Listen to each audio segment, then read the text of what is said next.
Itong si BBM, kung tawagin ay Denial King. For a while now, we've been very worried about my sister.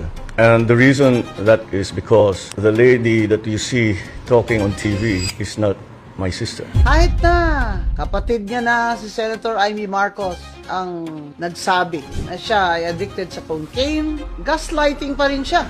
Hindi siya yan. Hindi siya yan. So, that's why we worry. So, we are very worried about him. So anong gagawin natin sa situation ng Pilipinas ngayon? Para maniwala talaga yung tao na hindi ka drug user, pwede ka namang magpa-drug test eh. We cannot keep on going like this. A simple solution is for Bongbong Marcos to have a hair follicle test. What's so bad about having a hair follicle test?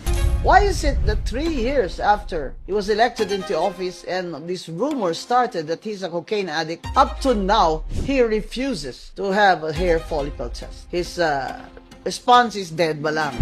No. No. Why should I do that? Mamatay kayo dyan, basta deny lang ako. Ano ngayon kung ayaw ko ng hair follicle test? What they say, public trust, public office, public has nothing to do with a follicle test. Hindi mo yan kaya, Bongbong, na in 3 years hindi ka mag-hair follicle test.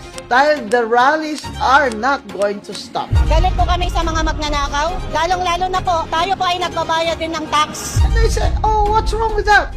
Look at that. He's the one reporting now. Bongbong Marcos is trying to play catch up. Every day he reports. But he's not reporting on what we really want to know. Are you or are you not a cocaine addict?